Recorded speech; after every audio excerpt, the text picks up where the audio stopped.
The Galactic Empire panicked. How did a human warship get this close to the core? Part 1. The alarm bells rang through the obsidian halls of the Imperial Palace on Prime. High Chancellor rose from his meditation chamber with a feeling he had not experienced in over 200 years. It was fear, pure and simple fear. A junior officer stood at his door, his blue skin pale with terror. "High Chancellor, there is a situation, an urgent one." Followed the officer through the winding corridors of the palace. The Empire had ruled the galaxy for 12,000 years. They had conquered over 300 species. They controlled more than 50,000 star systems. Their capital world sat at the very heart of the galactic core, protected by 7 rings of defensive platforms, thousands of warships, and technology that lesser species could not even begin to understand. Nothing had ever threatened them here. Nothing had ever come close. Until today. In the command center, Admiral stood before a massive holographic display. His 4 arms were crossed over his chest, and his golden eyes stared at a single blinking dot on the screen. The dot was located just 3 light towers from the. It was inside the innermost defensive ring. It was impossible. "What am I looking at?" demanded. "A human ship, High Chancellor, a single human warship." The words made no sense. Humans were a young species from a small planet called Earth in a distant arm of the galaxy.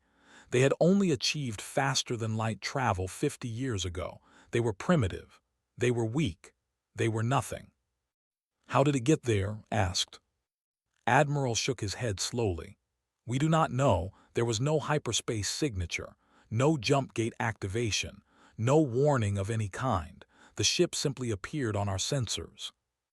3 light towers away, Captain Cole stood on the bridge of the USS Defiance and watched the chaos unfold. His ship was small by galactic standards. It was a destroyer-class vessel, built in the orbital shipyards of Mars just 18 months ago. It carried a crew of 400 souls, each one of them a volunteer who knew they might never return home. Commander Lisa Grant, his first officer, checked her console and let out a low whistle. "Sir, they are scrambling everything they have. I am counting over 2,000 vessels moving to intercept us." Nodded calmly. "Good, that means we have their attention." The Defiance had just accomplished something no one in the galaxy thought possible. It had crossed over 40,000 light-years in a single jump. It had bypassed every defensive line, every patrol route, and every early warning system. It had appeared at the doorstep of the most powerful empire in existence without a single soul knowing it was coming. And it had done this using technology that humanity had invented just 3 years ago. Lieutenant Barnes, the chief engineer, stood at his station with a proud smile on his face. He was the man who had made this possible. The slip drive was his creation, born from years of theoretical physics and endless failed experiments. While every other species in the galaxy used jump gates and hyperspace lanes to travel between stars, had found another way. He had discovered how to fold space itself. No gates, no lanes, no predictable routes, just point-to-point travel across any distance, appearing wherever you wanted without warning. They had never seen anything like it. No one had. Navigator Amy pulled up a tactical display showing the approaching enemy fleet. "Captain, we have approximately 40 minutes before the first wave reaches weapons range. What are your orders?" Turned to look at his crew. These were good people, brave people. They had left their families behind knowing they might never see them again. They had volunteered for a mission that most considered suicide, and they had done it because 18 months ago, the Empire had destroyed the human colony on 442b. 3 million people had died in that attack. Men, women, and children burned to ash in a single afternoon. They had called it a demonstration of power. They had wanted to show the younger species of the galaxy what happened to those who did not bow to imperial rule. Earth had received the message, but not in the way they intended. Instead of fear, humanity felt rage. Instead of submission, they felt determination, and instead of giving up, they had built the defiance. "Open a channel to the command frequency," ordered. "All bands. I want every ship and every station to hear this." Communications Officer Danny Price worked his console. "Channel open, Captain." Straightened his uniform and spoke clearly. "This is Captain Cole of the United Earth Federation starship Defiance. 18 months ago, your empire destroyed our colony on 442B. 3 million of our people died that day. Your emperor called it a demonstration of power." He paused and let the words hang in the silence of space. "Today, we are here to give our own demonstration. We are not here to attack we are not here to kill your people. We are here to deliver a message." In the Imperial Palace, every screen showed the human captain's face. Every speaker carried his voice. High Chancellor watched in stunned silence as this small, fragile creature from a distant world spoke directly to the heart of the Empire. "Humanity is no longer a species you can ignore," continued. "We are no longer something you can enslave or destroy without consequence. We have technology you cannot understand. We can reach you anywhere. We can appear without warning, and if you ever threaten our people again, we will not come with one ship." His eyes hardened. "We will come with 1,000. The transmission ended.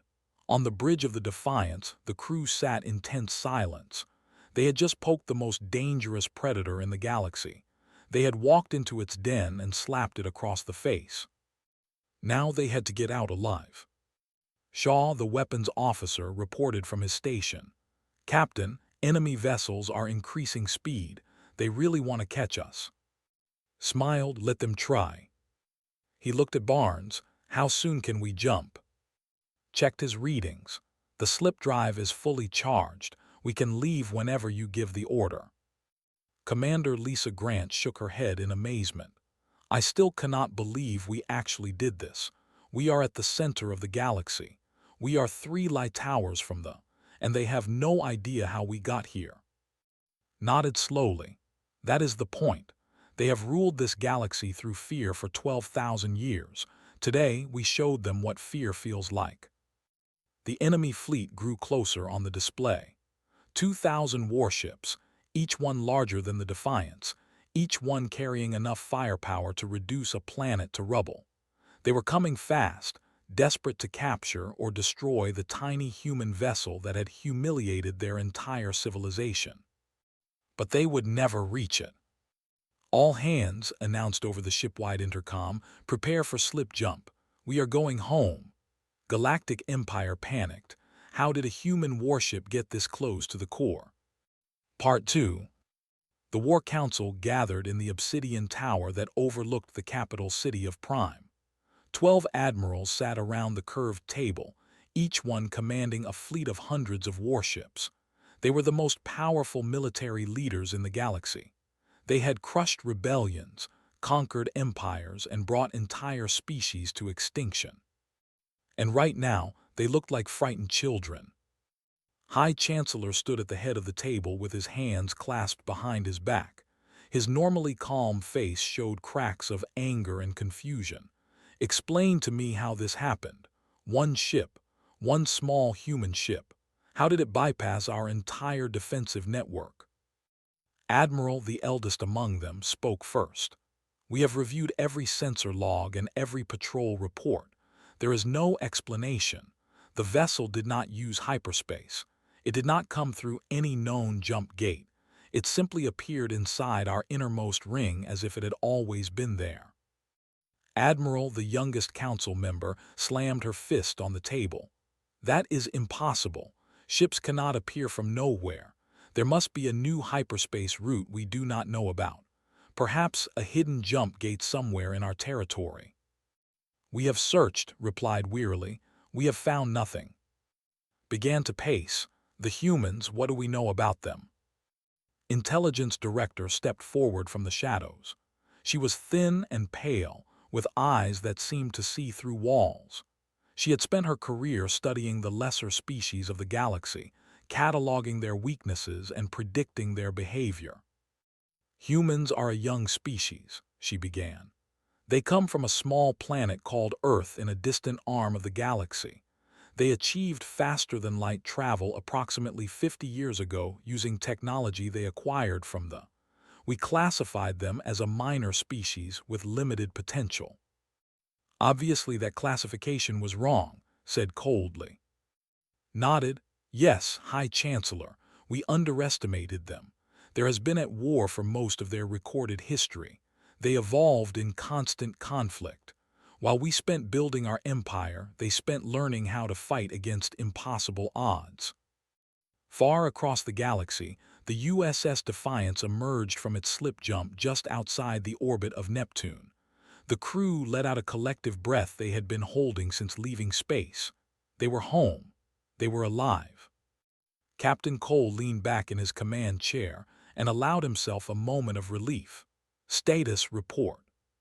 Commander Lisa Grant checked her displays. All systems nominal. Crew is healthy. The slip drive is cycling down and will need 12 hours to recharge. Barnes patted his console lovingly. She performed beautifully, not a single fluctuation during the jump. I told you she would work. Smiled at his chief engineer. Yes, you did, and I will never doubt you again. The Defiance began its journey toward Earth, sending ahead a coded transmission to let command know they had succeeded. Within hours, the news would spread across the entire human fleet. They had done it. They had reached the heart of the Empire and returned safely. But knew this was only the beginning. On Prime, the War Council continued to argue. Some admirals wanted to launch an immediate counterattack against Earth. Others counseled caution, warning that they did not understand human technology well enough to risk a direct assault. Admiral raised his hand for silence. Before we discuss military action, we must first understand how this happened. If the humans have developed a new form of travel, we need to know what it is. We need to know how it works, and most importantly, we need to know if we can stop it. Can we capture their ship? Admiral asked. If we could study their technology, we could find its weakness. The ship is gone, said quietly. It disappeared just as suddenly as it appeared. Our fastest vessels were still 20 minutes from weapons range when it vanished. The chamber fell silent. The implications were clear. If humans could appear and disappear at will, no world in the Empire was safe. No defensive line could stop them. No fleet could catch them. For the first time in 12,000 years, the Empire was vulnerable. Emperor entered the chamber through the private door behind the throne. He was ancient by standards, having ruled for over 300 years. His skin was dark blue, almost black, and his eyes glowed with a cold, golden light. He moved slowly but with absolute authority. Every person in the room immediately fell to their knees. Rise, the Emperor commanded in a voice that echoed off the obsidian walls. Tell me about these humans. Stood and bowed deeply. Your Majesty, a human warship appeared inside our inner defensive ring approximately 6 hours ago. It broadcast a message threatening our empire, then disappeared before our forces could intercept it. Settled onto his throne and steepled his long fingers. I have seen the message. This human captain spoke of our attack on their colony. He spoke of revenge and consequences. He spoke as if he were my equal. He is nothing, Your Majesty, Admiral said quickly. A primitive creature from a backward world. We will crush them as we have crushed countless others. The Emperor's golden eyes fixed on her. Will we? Then explain to me how this primitive creature reached my doorstep without a single alarm being raised. Explain how his backward technology bypassed defenses that have stood for. Lowered her gaze and said nothing. Turn 2, you study the lesser species. Tell me about human psychology. What drives them? What do they fear? What do they want? Considered her words carefully. Your Majesty, humans are unusual among the species we have encountered. They are short-lived, typically surviving less than 100 years. This makes them impatient and aggressive. They do not think in centuries as we do. They think in decades, sometimes only in years. That should make them easy to defeat, observed. In theory, yes, but their short lives also make them bold. They take risks that longer-lived species would never consider. They accept losses that would break other civilizations. When we destroyed their colony on 442b, we expected them to submit. Instead, they chose to fight. Emperor was silent for a long moment. And now they have shown they can strike at our heart. The message is clear. They want us to fear them as others fear us. Should we negotiate? Asked carefully. Perhaps we could offer them something to avoid further conflict. The Emperor's laugh was cold and harsh. Negotiate with insects? No, we do not negotiate with lesser species. We rule them or we destroy them. Those are the only options. He rose from his throne and looked out the window at the vast city below. Billions have lived their lives in peace, protected by the greatest military force the galaxy had ever seen. They had never known fear. They had never known defeat. But today, something had changed. Find out how they did this, Emperor commanded. Send our best scientists, our best spies, our best warriors. I want to know everything about human technology. And when we understand it, when we can counter it, we will remind the galaxy why the Empire has ruled for 12,000 years. He turned back to face his council. We will burn them to ash. We will scatter their people across the void. And we will make certain that no species ever dares to challenge us again. The admirals bowed in acceptance. The War Council had its orders. Humanity had won a battle today, but the war was just beginning. And they intended to finish it. The Galactic Empire panicked. How did a human warship get this close to the core? Part 3. The USS Defiance entered Earth orbit to the sound of cheering. Every communication channel was filled with voices celebrating the ship's return. News networks broadcast the story across every human colony. The tiny destroyer that had traveled to the heart of the Empire and returned safely had become the most famous vessel in human history. Captain Cole stood on the bridge and watched the blue marble of Earth grow larger in the... He had been born in a small town in Montana. He had joined the fleet at 18. He had fought in 3 border skirmishes with alien raiders, but nothing had prepared him for this moment. We have incoming hails from about 50 different sources, Communications Officer Danny Price reported with a grin. Everyone wants to talk to us. News networks, government officials, other ships, even some messages from civilians just saying thank you. Commander Lisa Grant laughed. I guess word got out. The Defiance docked at the orbital station above North America. A crowd of officers and civilians had gathered to welcome them. As led his crew through the airlock, the cheering grew so loud he could barely hear himself think. Admiral pushed through the crowd to meet him. She was a stern woman with gray hair and sharp eyes, the commander of the entire human fleet. She had personally approved the mission to Prime, knowing it might fail, knowing she might be sending 400 people to their deaths. But they had succeeded. Captain Cole, she said formally, extending her hand. On behalf of the United Earth Federation, I want to say thank you. What you and your crew accomplished is nothing short of miraculous. Shook her hand firmly. We just did our job, Admiral. The real credit goes to Lieutenant Barnes and his slip drive. Without him, none of this would have been possible. Barnes blushed as attention turned to him. He was not comfortable with crowds or praise. He preferred the quiet hum of engines and the glow of computer screens. But he straightened his back and accepted the handshakes and congratulations with as much grace as he could manage. The celebration continued for hours. The crew was fed, photographed, and interviewed.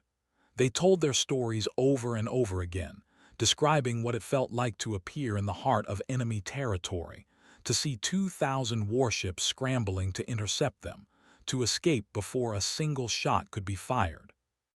But as the night wore on, found a quiet corner and sat alone with his thoughts. Lisa found him there, staring out a window at the stars. You should be celebrating, she said, sitting down beside him. I was thinking about what comes next, replied. We poked a very big bear today. They are not going to let this go. They are going to come for us with everything they have. Lisa nodded slowly. I know, but we knew that going in. The whole point was to show them we could reach them, to make them hesitate before attacking us again. And what happens when they stop hesitating? What happens when they figure out how to counter the slip drive? We have exactly one ship with this technology. One ship against an empire that controls 50,000 star systems. Lisa was quiet for a moment. Then we better build more ships, and we better do it fast. On Prime, the Empire was already moving. Emperor had given his orders, and the entire machinery of the state had swung into action. Scientists worked around the clock trying to understand how the human ship had appeared without warning. Spies were dispatched to human space with orders to learn everything possible about their technology, and the war fleet began to assemble. Intelligence Director stood before a holographic display showing everything they knew about humanity. It was distressingly little. The humans had kept to themselves for most of their spacefaring history, trading quietly with minor species and avoiding contact with the major powers. We know there is called Earth, she explained to her team. It is located in a region of space approximately 40,000 light-years from the core. They have 17 colony worlds and a fleet of approximately 300 warships. By our standards, they are insignificant. Then how did they develop technology we cannot understand? One of her analysts asked. Shook her head. That is the question we must answer. Human science has always lagged behind ours. Their ships are slower. Their weapons are weaker. Their shields are thinner. And yet they somehow found a way to travel across the galaxy without using hyperspace or jump gates. Perhaps they stole the technology, another analyst suggested. Maybe one of the elder races gave it to them. We have found no evidence of that. The elder races have shown no interest in humans. If anything, they seem to consider humanity beneath their notice. The mystery deepened as days passed with no answers. Scientists examined every scrap of data from the encounter. They analyzed the energy signatures left behind when the human ship appeared and disappeared. They built complex models trying to explain what they had witnessed. Nothing worked. On Earth, the celebration gave way to preparation. Admiral called a meeting of the Defense Council to discuss next steps.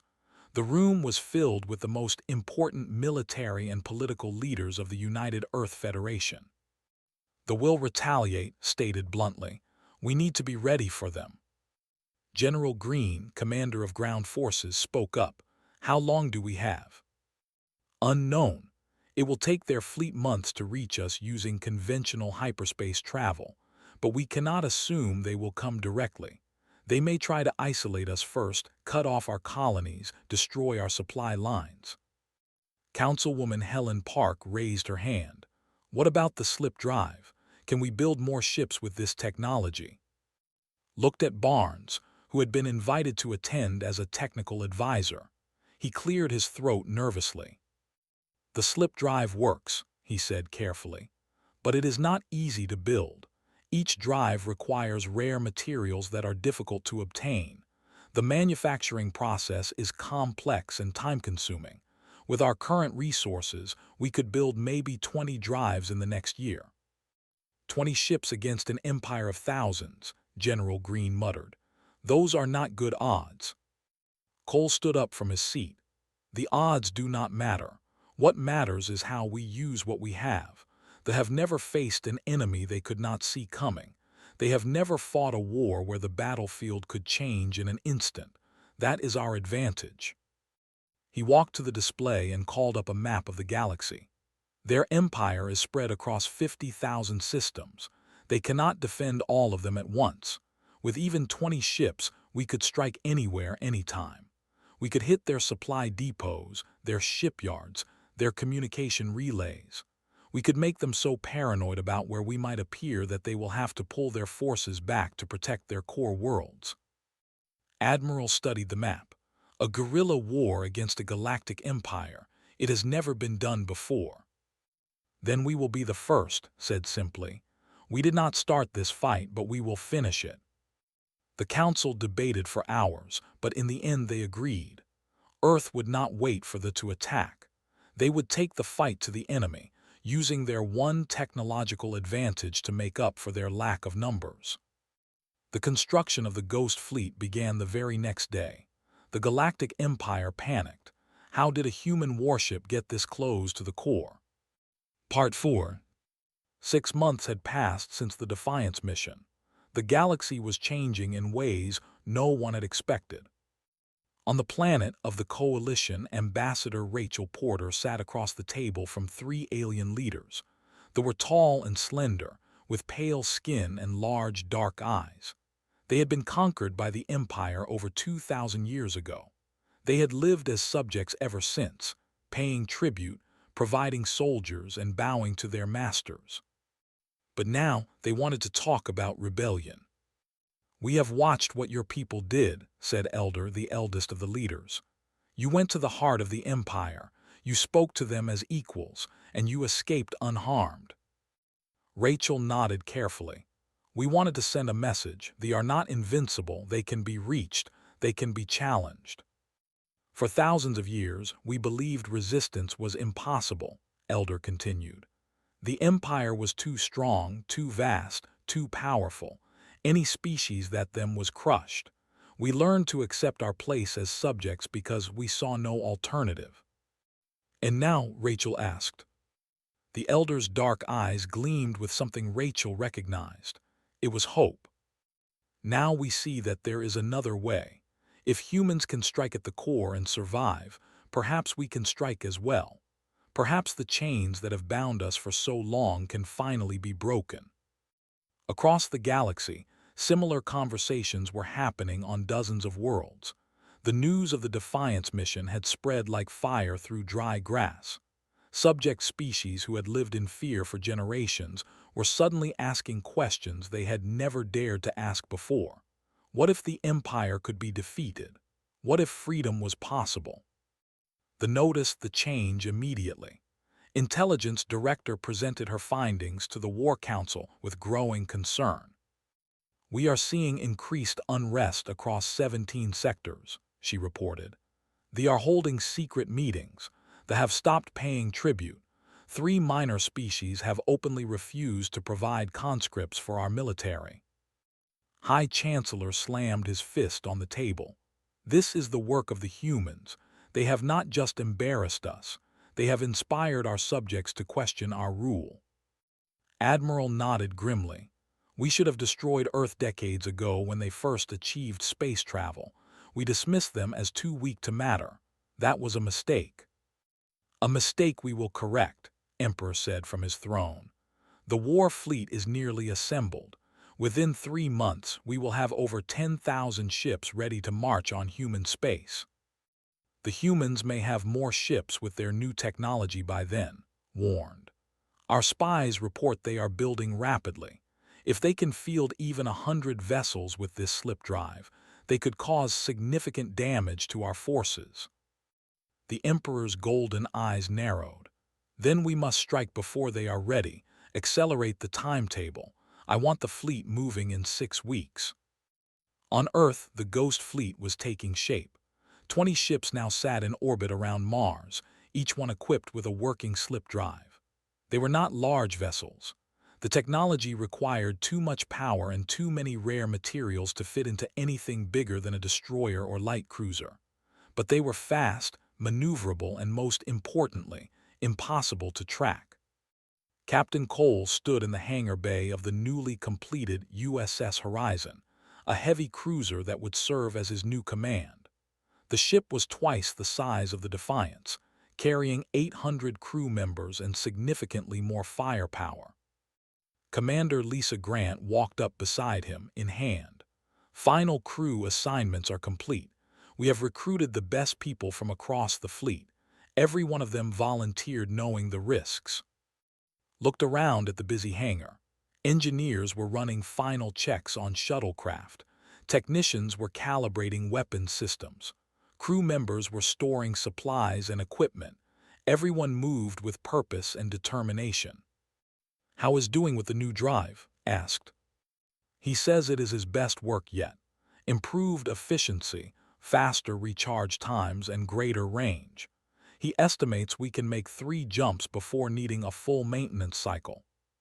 "That is impressive. He never stops pushing the boundaries."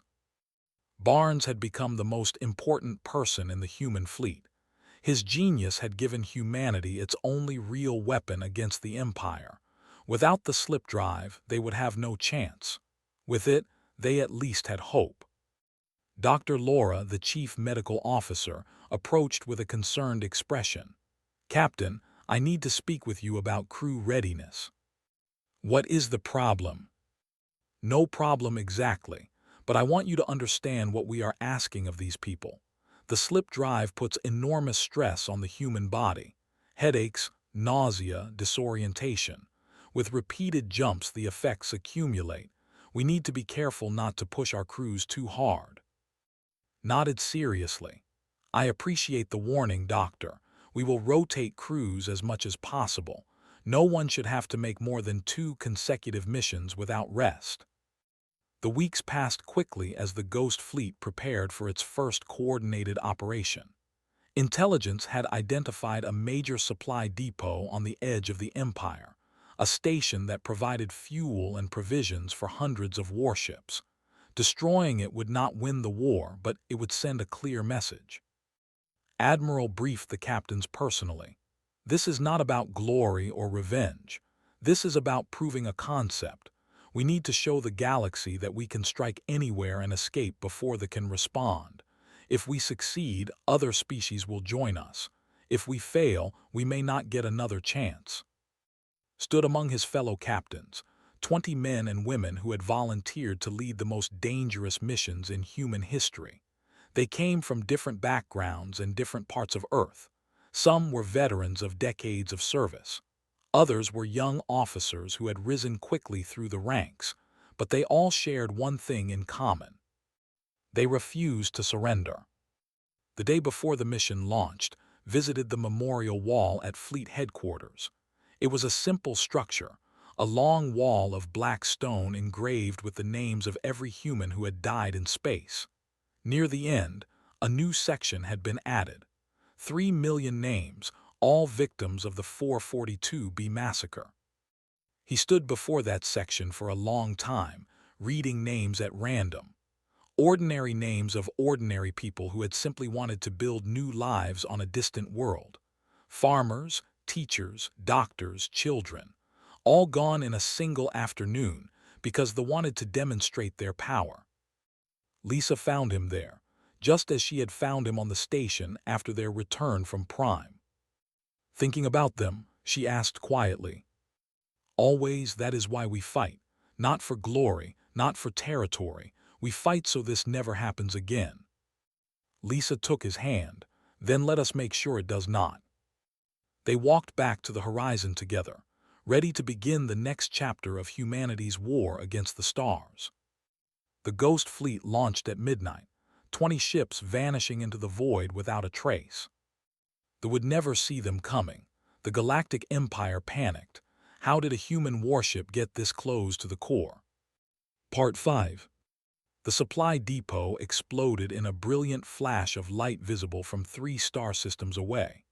20 human ships had appeared without warning, launched their weapons, and vanished before a single defender could respond. The entire attack lasted less than 4 minutes. On the bridge of the USS Horizon, Captain Cole watched the destruction through his. The depot had been the size of a small moon, containing enough fuel and supplies to keep an entire war fleet running for months. Now it was nothing but expanding debris and frozen gas. "All ships report successful withdrawal," Commander Lisa Grant announced. "No casualties, no damage. The fleet is reforming at the rally point." Allowed himself a moment of satisfaction. "Send a message to Admiral, operation complete. The Ghost Fleet is coming home." Across the galaxy, news of the attack spread quickly. They tried to suppress the information, but it was impossible. Too many people had seen the flash. Too many sensors had recorded the event. Within days, every species in the Empire knew what had happened. The humans had struck again, and once again they had been helpless to stop them. On Prime, Emperor received the news in his private chambers. He stood by the window, looking out at the city below, his ancient face unreadable. "How many ships did they lose?" he asked quietly. Intelligence Director bowed her head. "None, Your Majesty. Our forces at the depot never even got a clear sensor reading. The humans appeared, attacked, and disappeared before we could organize a defense." "And how many supplies did we lose?" "Enough to delay our invasion fleet by at least 2 months. We will need to establish alternative supply routes before we can proceed." The Emperor was silent for a long moment. When he spoke again, his voice was cold. 2 months. In 2 months they could strike a dozen more targets. They could inspire a dozen more rebellions. They could turn the entire galaxy against us. "What are your orders, Your Majesty?" Turned from the window, his golden eyes burning with fury. "We will not wait for the full fleet. Send what we have now. 3,000 ships should be enough to overwhelm any defense the humans can mount. I want Earth in flames before the year is out." But even as the war fleet began its march toward human space, something unexpected was happening. On worlds throughout the Empire, subject species were rising up. The coalition declared independence and destroyed the garrison on there. They attacked a patrol squadron and captured 3 warships. A dozen smaller species simply stopped obeying orders and began fortifying their own systems. The Empire was cracking. On Earth, Admiral called an emergency meeting of the Defense Council. The war had entered a new phase, and humanity needed to adapt quickly. "The fleet is en route," she reported. 3,000 ships will reach our border in approximately 4 months. We cannot stop them with military force alone. Councilwoman Helen Park leaned forward. "What about the Ghost Fleet? Can we not use the slip drive to attack them before they arrive? We could harass them, delay them, perhaps even destroy some of their supply ships. But 20 vessels cannot stop 3,000. We need another approach." Cole stood up from his seat. "We need allies. They have already declared independence. They are fighting back. If we can coordinate with them, if we can turn this into a galaxy-wide rebellion, they will have to split their forces." "You are talking about building a coalition in the middle of a war," General Green observed. "That takes time we do not have." "Then we make time," replied. "The Ghost Fleet can be anywhere in the galaxy within hours. We can carry messages, provide support, even evacuate leaders who are in danger. We can be the glue that holds the rebellion together." Admiral considered this. "It is risky. Our ships will be spread thin, but I see no better option." The Council voted unanimously to pursue the coalition strategy. Ambassador Rachel Porter was dispatched to coordinate with while other diplomats reached out to every species willing to listen. The message was simple: stand together or fall separately. Months passed in a blur of activity. The Ghost Fleet never rested, jumping from one end of the galaxy to the other, delivering supplies, evacuating refugees, and striking at targets whenever possible. Barnes and his team worked constantly to build more slip drives, slowly expanding the fleet. The invasion force continued its advance, but it was slower than expected. Rebellions behind their lines forced them to divert ships. Supply problems caused delays, and every few weeks, a human ship would appear out of nowhere, destroy something important, and vanish again. On the anniversary of the 442B massacre, Cole addressed the crews of the Ghost Fleet via broadcast. "1 year ago, they murdered 3 million of our people. They thought it would break us. They thought we would surrender. They were wrong. Today, we stand stronger than ever. We have struck at the heart of their empire. We have inspired others to fight for their freedom. And we have shown the galaxy that even the mightiest tyrant can be challenged." He paused, looking at the faces of his crew. The war is not over. The hardest battles are still ahead. But I believe in this crew. I believe in this fleet. And I believe that when the history of this era is written, they will say that humanity changed the galaxy. The cheers that followed could be heard on every ship in the fleet. On Prime, Emperor watched reports of yet another failed attempt to catch the Ghost Fleet. His forces had tried everything. Traps, ambushes, predictive algorithms. Nothing worked. The humans appeared and disappeared like ghosts, striking without pattern or warning. "How do we fight an enemy we cannot see?" he asked the empty room. There was no answer. The war continued for 3 more years. The invasion fleet never reached Earth. It was worn down by constant attacks, supply shortages, and rebellions throughout the Empire. By the time the last battleship was destroyed, over 40 species had joined the coalition of free worlds. The Empire did not fall all at once. It crumbled slowly, piece by piece, as worlds that had been subjugated finally tasted freedom. Some regions collapsed into chaos. Others found new ways to govern themselves. But the old order was gone forever. Captain Cole, now Admiral Cole, returned to Prime one final time. He stood on the balcony of the Imperial Palace, looking out at a city that had once been the heart of an empire. Lisa Grant stood beside him, as she had for so many years. "We actually did it," she said quietly. "We changed the galaxy." Nodded slowly. "We did, but we could not have done it alone. All the others who stood up and fought, they were the ones who won this war. We started it, though. That little ship, the Defiance, appearing where no one thought we could go, that was the moment everything changed. Thought about that ship, that crew, that impossible mission. They had been so young, so scared, so determined. They had set out to deliver a message and ended up changing history. The galaxy will never be the same," he said. "Whatever comes next, whoever we become, we will always remember this moment. The moment humanity stood up and refused to be afraid." The sun was setting over Prime, painting the sky in shades of gold and crimson. A new era had begun.